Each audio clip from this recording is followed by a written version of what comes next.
Chris Lee of Southeastern 14 here with William Drummond, who's part of our team this year. He is the man behind the very popular Twitter account at SEC Baseball. William, it was a long weekend of baseball. You got a lot of games canceled and postponed and all sorts of weather issues, but thankfully we got most of those games in. Now, having said that, managing takeaways from this week, awfully tough for me. I think it was for you. I think next week will be more the moment of truth. But what did we learn this week? And I mean, one thing that stood out to me was even though Alabama went 0-3 at Texas, I thought the way the Crimson Tide competed was a good sign.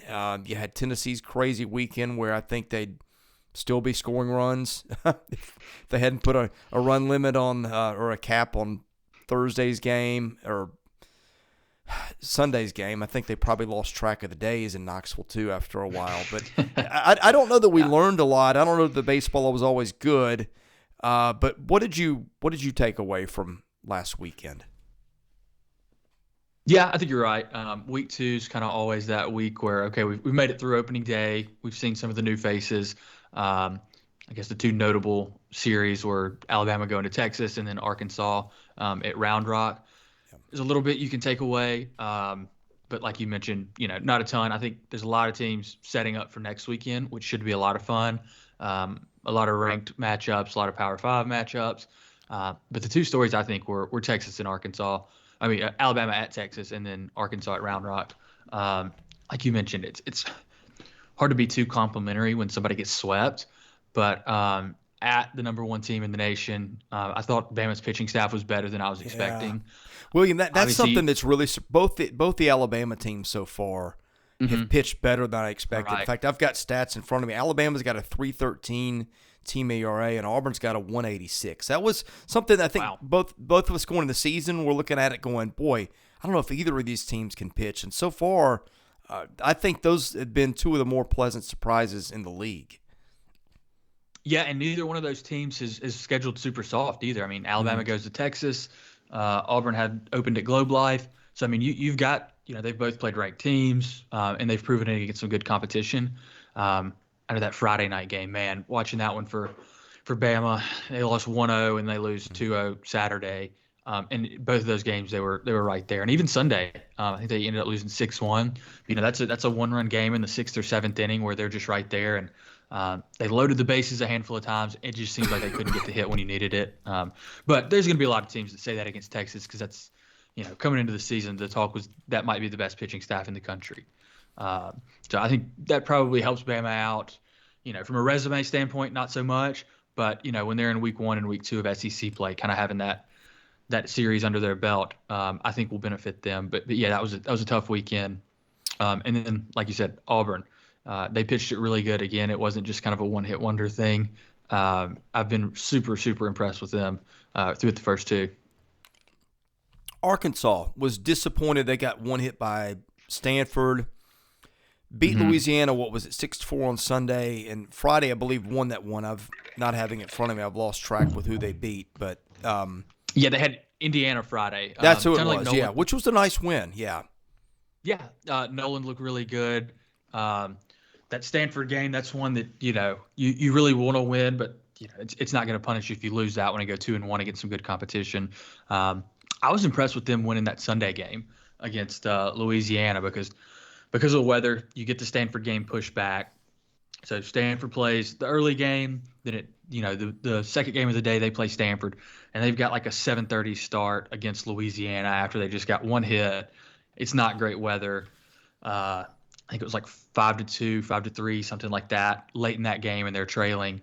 But they kind of kept fighting. Jalen Battles ended up hitting a really big home run for them that kind of put them over the top. That would have been really easy to just kind of pack it in and just say it's not our weekend. But, they fought through it, went 2-1.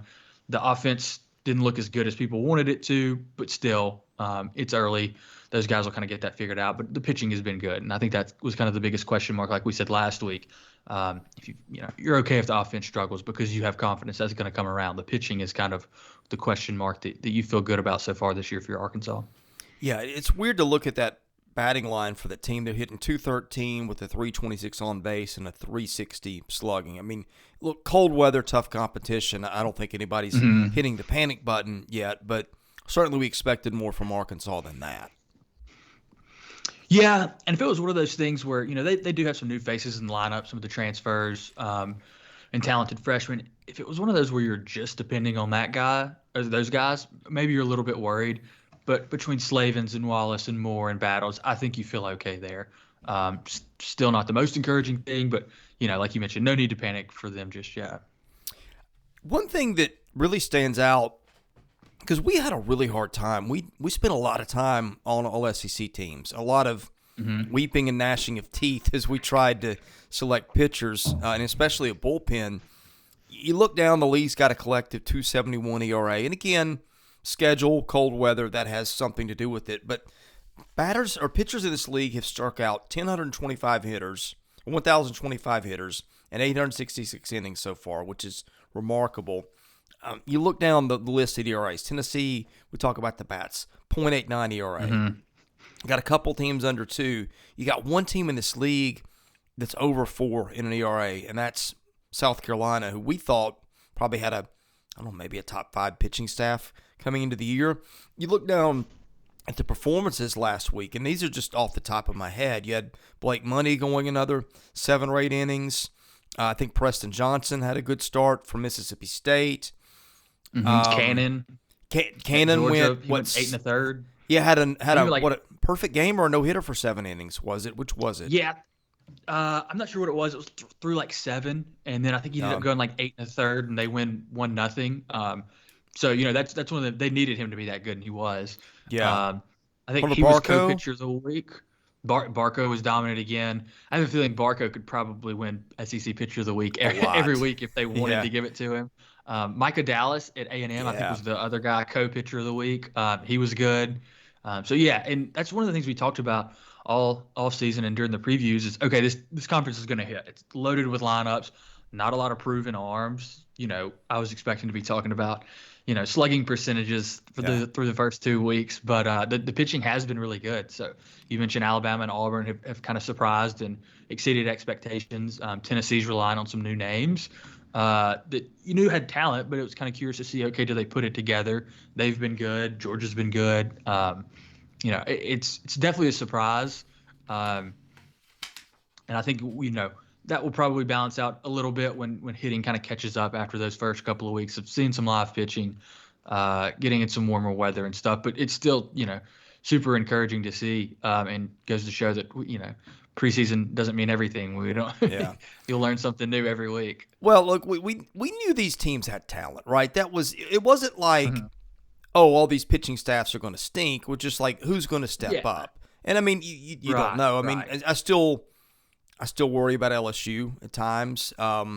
You've seen some of their bullpen get hit at times. And I mean, you can say that for plenty of other teams too. But one thing that stuck out to me is there does seem to be, I mean, for whatever we can make of it, it's early and they're not playing a great schedule. But you've seen a lot of these nights where teams will go in tandem and they'll throw 3 and 5 guys and give up 1 or 2 runs. And, pitching depth is what wins you championships. It's one state won a year ago.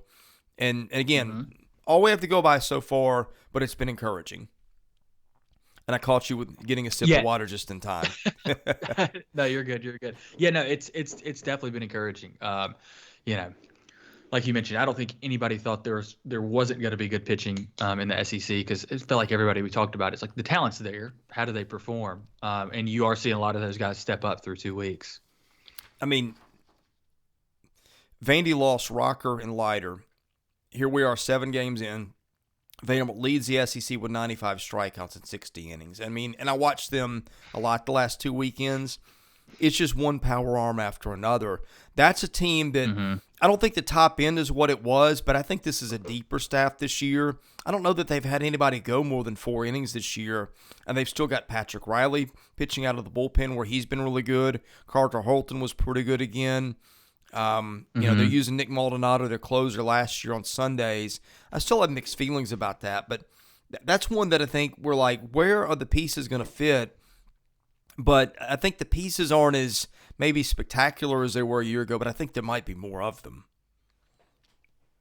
Yeah, I think that's a good point. The pieces are definitely there. It sounds like Riley's looked really good out of the pen. Um, I'll be kind of curious to see, like you mentioned, how those shake out. Holton, he sounds like a lot very similar to Hagen Smith for Arkansas. Everybody that sees both of those guys kind of says the same thing. Like, the stat line might not show it, but the stuff is there. Yeah. They're going to put it together, and it might take a few weekends and moving them around and kind of figuring some things out. But like you said, the talent is there. So I don't think we talk about, what COVID has done to baseball rosters with, you're basically fitting in an extra year of guys in there. So the talent is most definitely there. It's just going to kind of be, how does it shake out? Who rises to the top and performs and kind of earns those innings. So that'll be something interesting to see, especially as we talked about week 3. The competition is going to heat up a little bit. So we'll see, probably see some more and some guys kind of prove themselves and step forward. Looking at the standings, you've got 4 unbeaten teams, and I'm going to go through those in a minute. But the team with the worst record in the league, and I don't think this is indicative of how good they are, is Mississippi State at 4-3. You've seen a lot of them.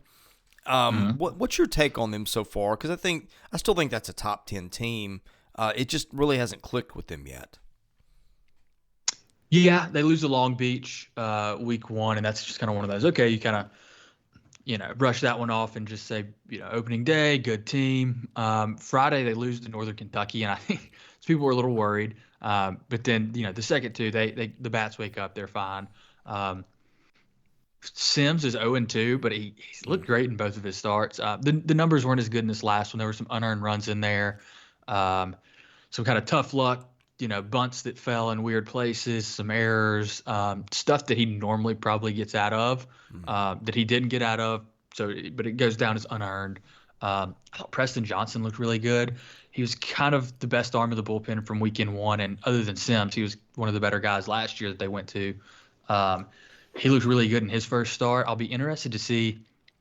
I think they're probably better if he's in the bullpen, because you kind of have that one guy you trust that can be that lockdown guy. And he can go, he can give you 4 innings out of the bullpen if he needs to. So I think they're probably better with him in the bullpen.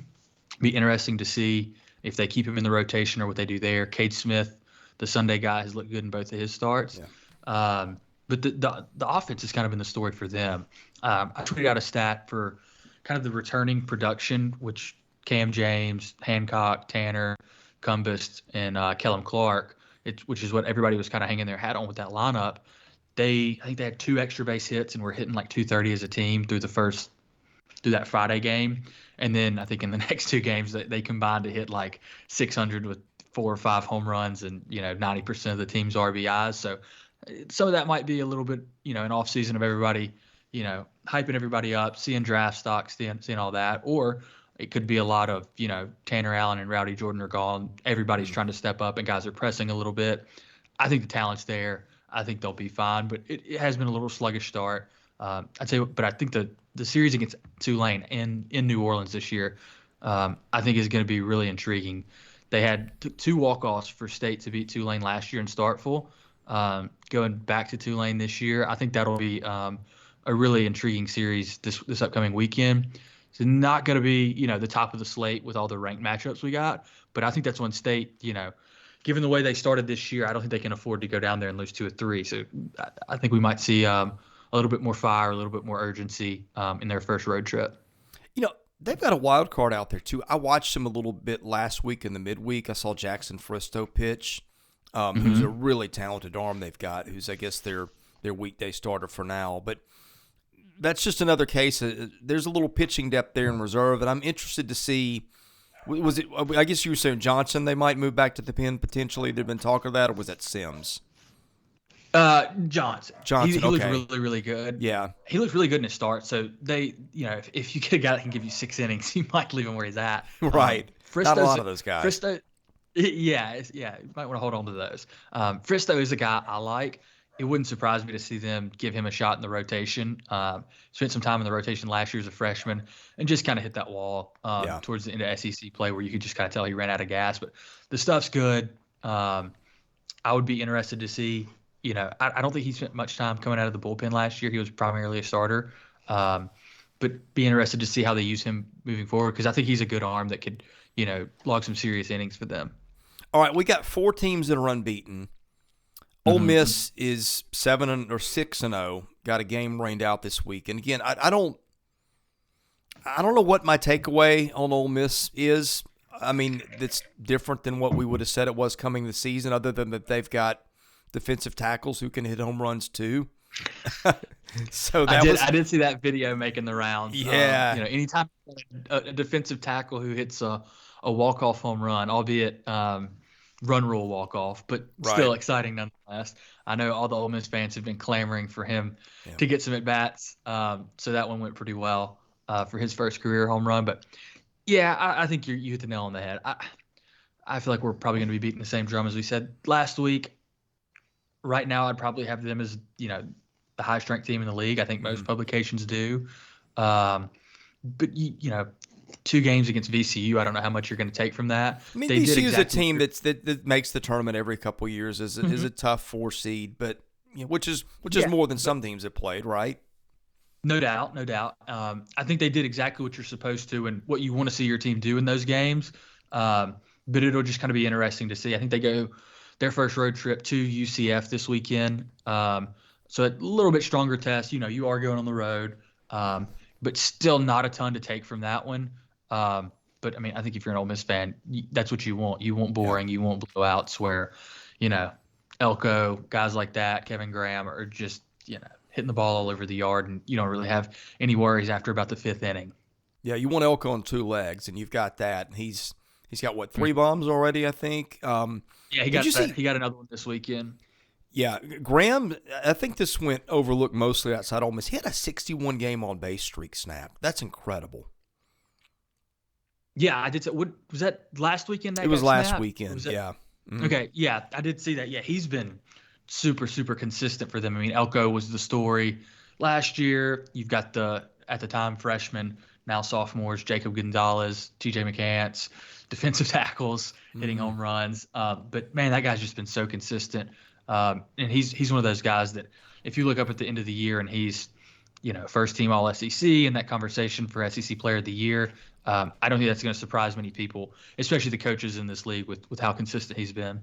Yeah, I mean, if McDaniel and Diamond are good, then boy, look out. That's a national seed at minimum, and maybe a 1 seed overall. I mean, if they pitch like that, I mean, and we just haven't seen yet, right? I mean, I don't think that they haven't extended those guys. One of those guys went maybe 5 and was okay, but they haven't really stretched them out yet.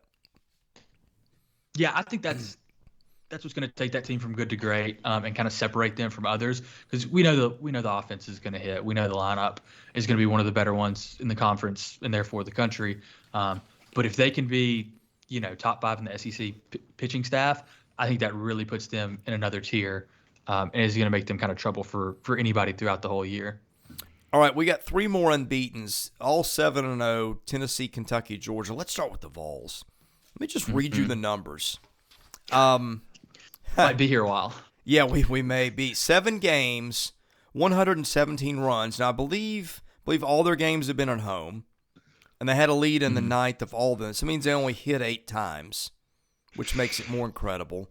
Hitting .395, 24 home runs, again, 117 runs scored, 203 total bases, and on-base percentage, this is unbelievable, of .534. I don't know what's more incredible, that or an .835 slugging 7 games in.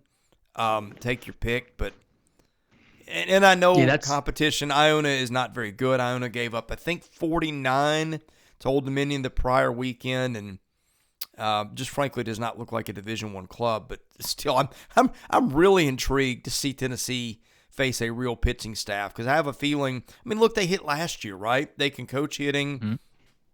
I think that Tony Vitello's done a tremendous job at finding and developing talent. Yeah, I mean, I don't know what else you say.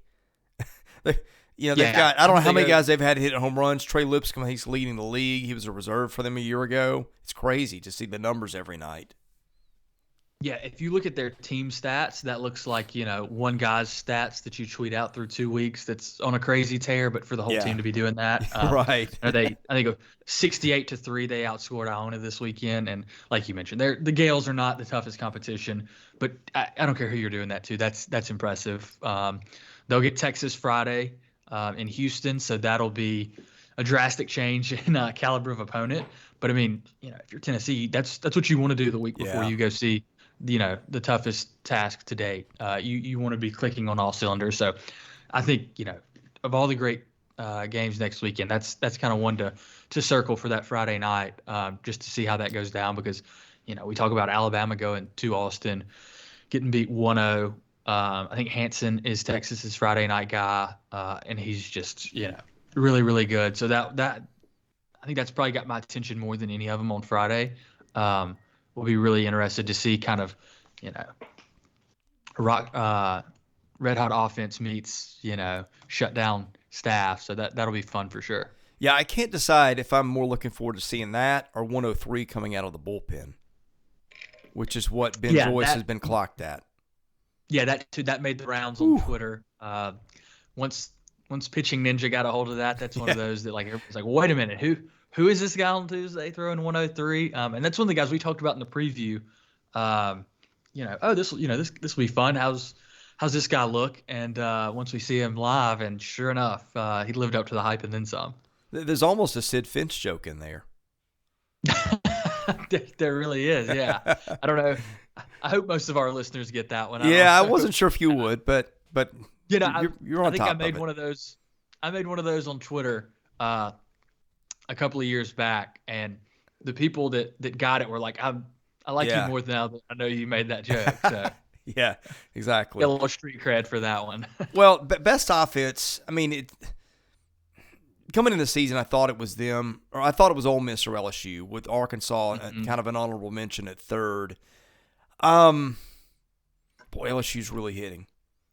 And I think Braden Joubert is their leading home run hitter so far. Like, Cruz is hit some, and Morgan has done some things. But, I mean, I think in addition to everything, they've got lineup depth.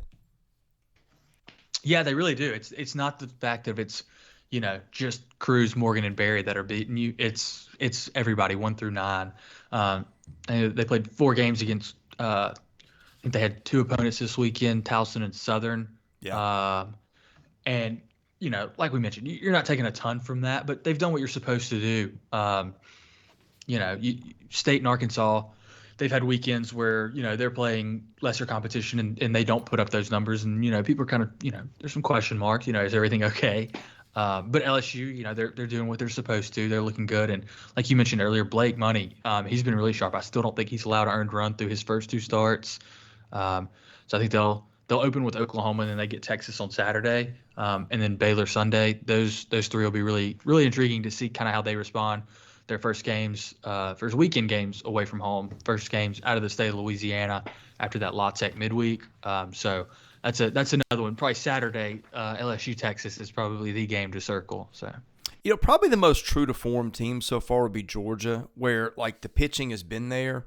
Georgia's second in the league in ERA, $1.60. Again, competition has been – it's not been the worst of the league's team, but it's not been great either. But they're not walking guys.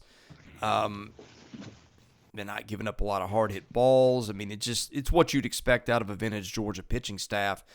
The lineup, I kind of wanted to see take a little bigger step forward. I mean, I look at it. They're hitting 304, 396 on base, 500 slugging, so it's been there. I thought that might translate to a little bit more than 45 runs. But, I mean, they got some bats with Collins and some of those guys. McAllister, I think, escaped injury 2 weeks ago, which, they missed. He missed a lot of time for them a year ago. I guess if you're looking at teams and saying who's done almost exactly what we would have expected, I would say Georgia's probably been closest to it. Yeah, agree. I think they're kind of par of the course. The offense has been good, not great, which is kind of what we expected coming in.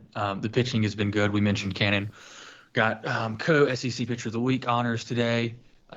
He went 8 1/3, gave up no runs in a 1-0 win. So, I mean, he's looked really good. I think that's kind of the strength of that team is their pitching, like you mentioned. So if he can kind of be that guy, SEC Pitcher of the Year caliber guy for them, I think that kind of really puts them in a good position to be in every game on Friday where they don't have to rely on that offense to go, 8 runs on a Friday night to win a ball game. Kentucky, speaking of surprises, Kentucky's offense has been a surprise. It has. They're really cranking out the digits. runs. Yeah, and I know that, again, schedule, but it's kind of cold up there, which doesn't help the ball carry. But I feel like every night it's the top of he's stepping those guys. Like you look every night and they all get 3 hits. Ritter's taking his game up a notch. I mean, that's encouraging to see them 7-0 at this point. Yeah, I think they've gone double digits in five of their 7 games. Against Western Michigan, went double digits all 3. They've had some close calls in there, but I mean, if you're Kentucky and you're 7-0 after 2 weeks, you take that 10 times out of 10. And then they've got a good test coming. They're hosting TCU this weekend. TCU's ranked. That's one of the things.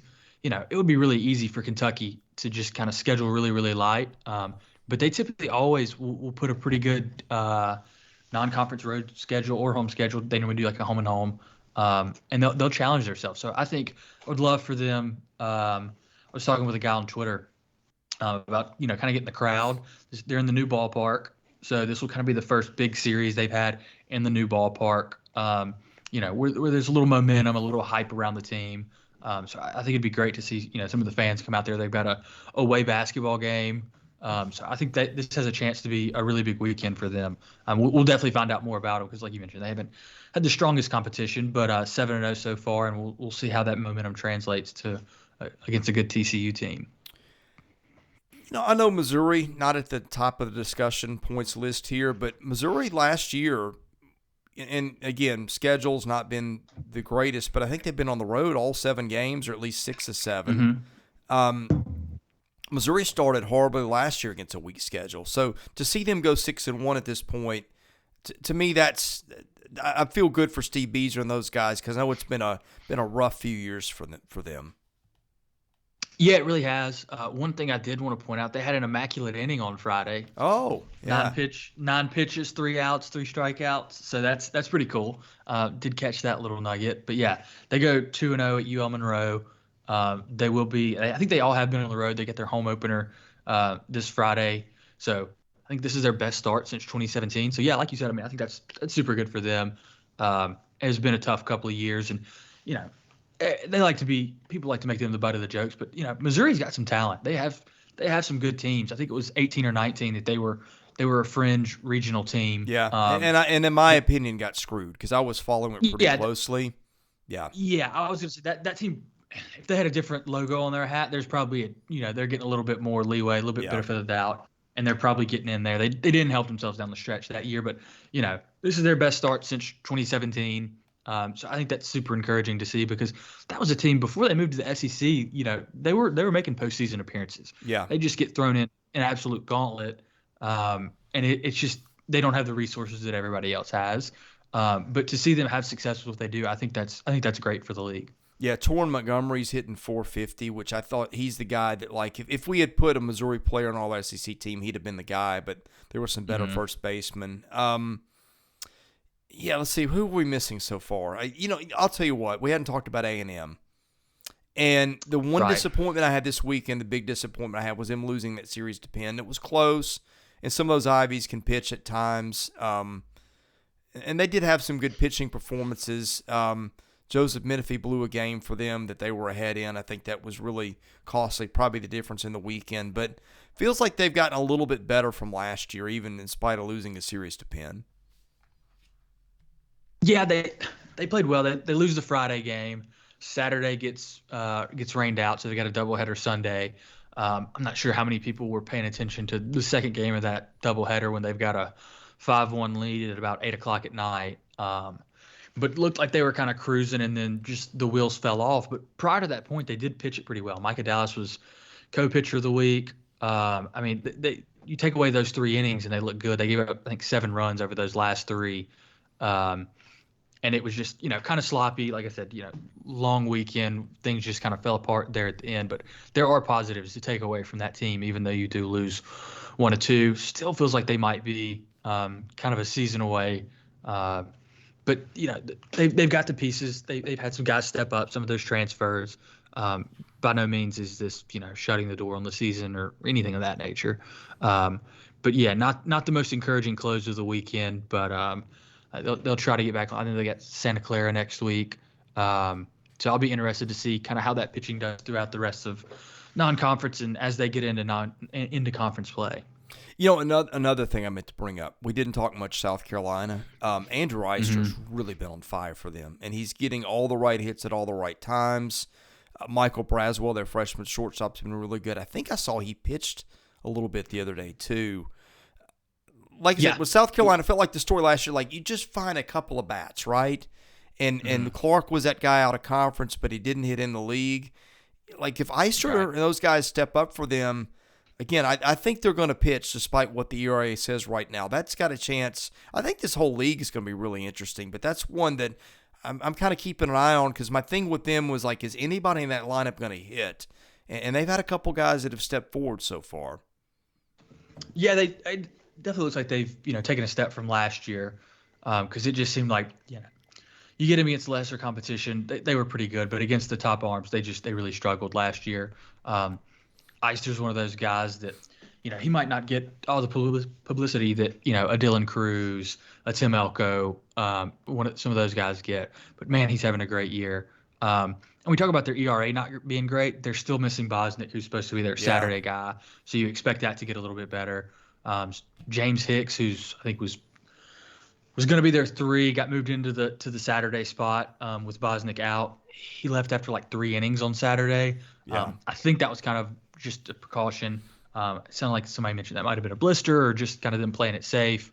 So I think if you get all those guys healthy and, you're getting 3 starts out of those guys instead of, 1 start and 3 innings, I think that'll kind of take care of itself and they'll be a little bit better. But nice to see them go 3-0 on the weekend after, things were a little dicey the weekend before they got the series win, but this weekend's a little bit more comfortable. And now you get, for my money, one of the best rivalries in college baseball with them and Clemson. They do the 3-game set where they each host one and they play at one of the neutral site minor league parks, which I think is super cool. I think Georgia and Georgia Tech this weekend, I think they're doing a similar format. But I think college baseball is better when those 2 teams are good and getting a lot of that's kind of the series of the weekend, the third weekend. But that's one I'll definitely be tuning into. I've seen guys saying that I think Kendall at D1 mentioned that whoever wins that series is a really good chance that team's ranked entering week 3. So I think that'll be fun to see. Yeah, I'm glad you caught me on Bosnick there. I keep forgetting they haven't put him in the rotation yet. But I mean that's a complexion change of rotation because if you got Bosnick, Hicks, good grief, and I've gone blank on their third. Sanders, who pitched this weekend, pitched pretty well too. That's pretty good. That's a really good start. That covers a lot of innings. Let's talk because I think honestly the most interesting part is ahead of us, and I wish to God that they had spaced these out because you're sitting there and your choices of games last weekend were just do I want to watch this blowout or that blowout in the midst of trying to follow basketball too, and it was just a little too much again to make sweeping conclusions from, but. I mean, this weekend of games, everywhere you look, it's pretty interesting for the most part. Yeah, there's a handful of ACC, SEC action. You've got Florida at Miami, Georgia Tech, South Carolina, Clemson, LSU and Tennessee are going to the Shriners Classic against Oklahoma, Texas, Baylor, Kentucky, TCU. Like I mentioned, State going to Tulane's probably not going to get as much press as all those other ones, but that has the potential to be a really good series. But really, I think the winner out of all of this is Vanderbilt. They're going to Hawaii for a 4-game set. I think they're doing it right. It's a little bit better than going to basically anywhere else in February or March and playing. Yeah, they must have gotten a deal with the tourism bureau there because they open next year in football in Hawaii. They play a baseball series and they went to a tournament there for basketball this winter. Okay. So there's a little something in the water over there. Yeah, they must have done a bundle deal or something. That's not a bad one to do, though. You and I need to get that deal. Yeah, if they need anybody to cover those, just let them know I'm available. We'll do a pod from Hawaii. Send us the tickets. I mean, gosh, good series everywhere. I mean, I think the rival series, Georgia Tech and Georgia, that'll be a great one. I saw Tech last year in a regional here in Nashville. those guys can really hit with Kevin Pareda. I mean, it just seems like Danny Hall's teams always hit. You got Georgia, which is really strong on the mound. I mean, I don't know what they'll do. They end up playing like 6 times a year usually, it seems like, which is really fun. Wish we got more of that in the college more baseball. the merrier. Right. Agreed. So that's one. Kentucky, TCU will be really interesting. I think that'll be a good test. Is Kentucky real? Tennessee and Baylor. I mean, that's one where we want to see Tennessee play somebody. It's like literally everywhere I look, it's hard to find series that aren't interesting to some degree. I mean, some more than others. You got Florida-Miami. That's a rivalry series. Last year, Miami won that, opening Florida's new park, and they didn't being a bad harbinger of things to come. I mean, give me your top 3 or 4.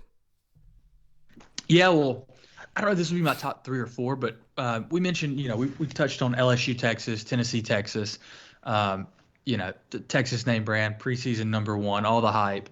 But don't overlook those other games. Oklahoma and Baylor, I mean, those are still, especially for early season games, those are still 2 really, really competitive teams. That'll be interesting to see. But if you made me pick, kind of my top 1 or 2, I think I'd probably go in Georgia Tech, because I just feel like we don't know a lot about Georgia. So that's going to be one you're going to find out the most of. And then, Shriners Classic is easy to pick. But that Florida-Miami series is always good. I know 2 years ago, before the season got cut short, that's kind of when Barco introduced himself. Miami was the current number 1 at the time. He's in there, and I think he was the Sunday guy in the rubber game, and they go out and win at Miami. And it was like, oh, wow, this is this, highly touted freshman that just stepped on the scene, and his first career start was on the road at number 1, and he gets the win. And then you mentioned last year, it's, Miami going to Florida, winning the series at Florida's new ballpark. So neither one of the teams are preseason number 1s this year or anything, but they're both ranked. 2 really good programs. So that'll be another really, really good series, I'm sure.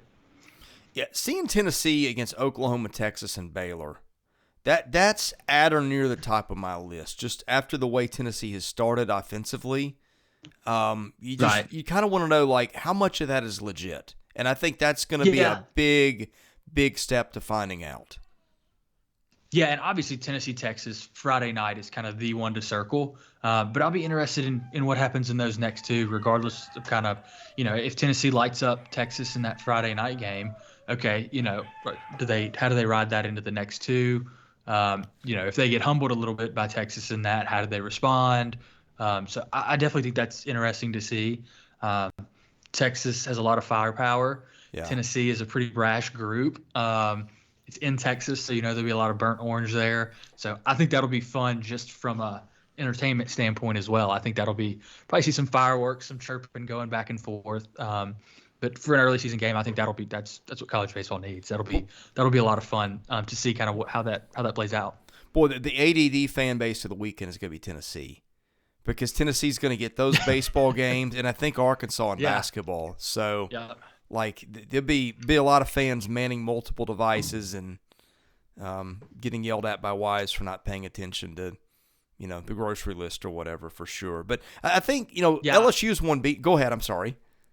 Yeah, I was just saying, I hope Kentucky is joining them in that, because I know they've got, they've got basketball. I think they're at Florida Saturday, and they're kind of still in that title race. But I really hope you've got some folks tuned into that TCU series, because I think that's got a chance to be a really big series for them, and find out if they're the truth or not. But I think that's got a potential to be a season-changing weekend for them.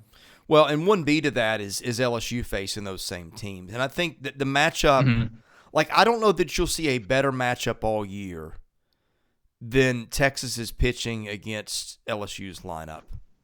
And I'm trying to remember which night they play, because that may – although Texas has got 3 stud starters, so I don't know how much a difference it makes. But that one is like, that's one you've circled for a long time if you follow college baseball. Yes, it most definitely is. That's the Saturday night game. People selling tickets knew exactly what they were doing with that one, putting it Saturday night. And I'm sure there will be a lot of LSU fans in Houston, a lot of Texas fans in Houston. I want to say they've played a couple of times in that, and it's always drawn a pretty big crowd. I would expect this is no different. But yeah, like you mentioned, just from an on the field matchup standpoint, I mean, you got what everybody raves about is the top offense in the country, or potentially in LSU, potentially the top pitching staff in the country in Texas. So I think that'll be a lot of fun. And is, one of those is probably one of the top non-conference games in all of college baseball throughout the whole non-conference slate. Two storied programs, Saturday night, big time. That one will be fun for sure. I wish we could selfishly get Blake Money in there as well. Yeah. But I'll take what we can get for Saturday night. Yeah, then that would be fun. What else stands out to you that we might have missed here? I think South Carolina, Clemson. We did touch on that some.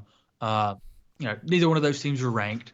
So it's not going to get the, Texas versus LSU, Texas versus Tennessee love.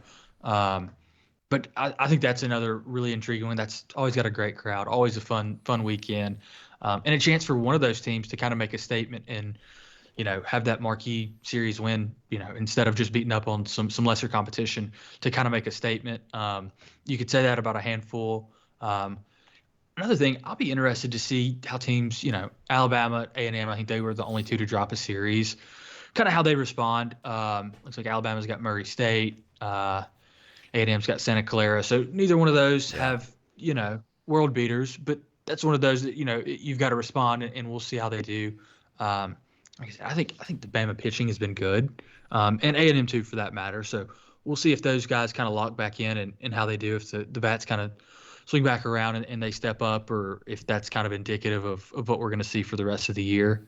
Yeah, A&M's actually got Washington State and Iowa also, which those programs are kind of wild cards. Iowa's been a team that's right, that pops up every now and then and makes a regional. Washington State, I don't think John Olerud's walking through the door, so I don't know what they've got this year. That's been a team that hasn't where's been that much in a series while. at? I don't have it on the SEC schedule in front of me, but obviously that's one of those classics. I'm glad you caught that, because I just apparently looked at their Friday schedule and just wrote that down. But yeah, I know Iowa's a team that I don't know if I'm going to say they're highly thought of, but that's one of those some people have kind of circled and said, don't overlook that team. You probably haven't heard a lot about Iowa baseball, but they've got some talent this year. That's not one of those A&M can just kind of waltz in and win 2 or 3 just by showing up type deal. So I'm glad you caught that. That should be a really good series. Here's another one, UCF and Ole Miss. We hadn't talked much about that. I don't know what UCF's got this year. I don't think they're ranked, but that's been a team that's, gosh, who was it last year or the year before? They spoiled it for somebody in a hurry, one of the first couple of weekends. Yeah, I'm sad it's who they don't have. Former Ole Miss two-way star John Rice Plumlee transferred to UCF. Yeah. And I saw last week he's not eligible, so I was really looking forward to that storyline. That would have been fun. But it looks like he's not going to be eligible for baseball season this year. But like you mentioned, it's kind of their first road trip. UCF's a solid program, so we'll see. That's not one of those Ole Miss can just kind of roll out of bed and show up. They are going to have to, turn it on. But with as good as they've been, I think that'll just be another sign of, if they cruise through that, it's like, okay, yeah, this team is just, kind of in high gear already, or do they, kind of get their first test and we'll see. It'll be interesting. Another team we haven't really touched on is Auburn. They went 2-1 against Yale this weekend. Had a chance to sweep that, let the Sunday one get away. But they've got I think they've got 2 midweeks and then 4 games against Rhode Island. So a rare 6-game week for them coming up. Their pitching has been really, really good. Sonny DeShira, he's been one of the league's hottest first hitters. 3 games. Yeah, first 3 games on the Plains, he hit 3 home runs. After a really strong showing in Globe Life, where he was kind of the story of the offense through those first 2 games. I think he's really, really good. One of those guys, like we said, maybe not getting as much love as everybody else, but so far he's been looking through all the stats. Just who's leading the league, he seems to be up there in every offensive category through 2 weeks. So that was a big get for them in the transfer portal. Well, I feel like we went into this thinking, man, it's going to be a challenge to find stuff to talk about, just because there's been so much mismatched competition. But hey, we got 45 minutes out of it tonight. And I think next week next week is when I think we can start making some judgments on teams, which is kind of what we've been struggling to do. I mean, and think, people look to us for insight and things. I still haven't decided if I'm going to do a power ranking this week or not, because it's kind of like, how much has changed. Yeah. Yeah. Well, I mean, you go into the season with your expectations of teams, and you don't want to stray too far from those too quickly. And then those teams are off a little bit, but it's February and it's cold and guys are just getting used to playing again. And then you got teams that go out and destroy other teams, and their fan bases are like, well, why do you not have my team ranked higher? It's just, I'm really looking forward to week 3, because I feel like that's when we can start making heads or tails of what we've got. And I'm thankful. I wish they'd spread it out a little bit more. This is going to be a crazy weekend for sports, man, because we got that. We got the SEC title in basketball getting decided, and this is, in my mind, the most fun time of the year. Yeah, I'm right there with you. And I think you made a good point on week 3. Just from the schedule, we're going to see some people get tested that haven't been tested yet. But I think I can't remember which day it was. I was watching a couple of innings of the State game, and they had John Cohen, State's AD, former player and coach, on for the broadcast for like an inning or two. And they kind of asked him, it's early. When did you feel as a coach that you kind of had, you had some things answered, and this is who the guys are going to be this year? And for pitching staff specifically, he said, week 3 is kind of after that. That's where you feel like you've kind of something. So, take that coupled with the fact of we're going to see some teams get tested. I think you're right there. I think we'll have next week's pod. I think we'll have some stuff answered and a little better idea of some teams' identities. Yeah, and it depends on who your coach is too. Some coaches will let things play out through the season, and that's right. Yeah. They'll let guys start in midweeks, and then next thing you know, you look up and they're starting postseason. So I always feel like I really start getting a really good idea of what teams are. I mean, you have an idea, right? But I feel a lot more comfortable about that, say, around April, and we're a long way from there. Right, yeah, most definitely. You've got a lot of that boils down to, what you have at your disposal. If you've got 3 proven starters, you know a lot quicker than a guy who's, kind of tinkering with some things and constantly going to be doing, Johnny Holstaff on Sundays. So there's a lot that goes into that, like you mentioned, but definitely looking forward to weekend 3 where we can have, a little bit more meat on the bone schedule wise. Yeah. And, one more thing. First of all, it's amazing to look over Twitter and see how much popularity the sport has gained. I just feel like in the last year or two, and maybe with no spring training, that's helped the college game get more of the spotlight. I definitely think it has. Yeah, I mean, it can't hurt, but I still tell people, like, if you're new to college baseball, don't judge by what you see in February. Frankly, it's not the best showcase for the sport that we love. You still see a lot of teams, not making routine plays in the field. You see, frozen fingers trying to make plays on, ground balls and bunts and stuff like that. As much as we love the sport, and as much as I love that opening weekend, I do sometimes wonder, like, well, we better wait until March to get this started, just when players in more routines and, you don't have the weather to deal with and all that. Attendance is better. That's the one little caveat I have going through the weekend. I saw some of this, this sport is the greatest thing in every year. Like, if people are just watching the sport for the first time, they're seeing the blowouts, they're seeing the misplays in the field and everything. I don't know that it was the best showcase for it. I think that's people showing a little exuberance for the game we love. But that's one thing I do tell people. Like, if you're new to the game, I would say wait a couple weeks because the baseball's going to start getting a whole lot better as we hit March and April.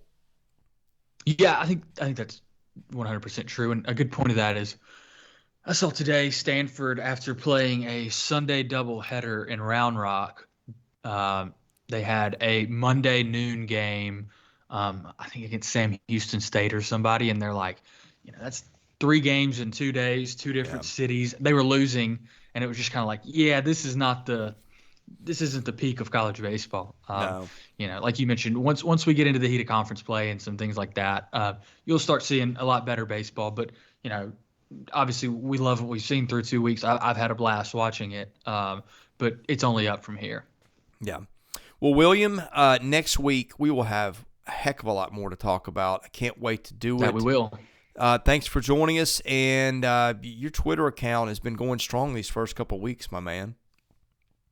Yeah, I'm getting yelled at for not getting to everything, but I'm doing my best. But yeah, no, it's been great to be back. I've enjoyed it. Appreciate you having me on. I think this is the third or fourth one I've done on the podcast, and it's a blast. I'm excited to get into next week's. Yeah, well, looking forward to it, and we'll have, again, a lot to talk about when we do this next week. Sounds good.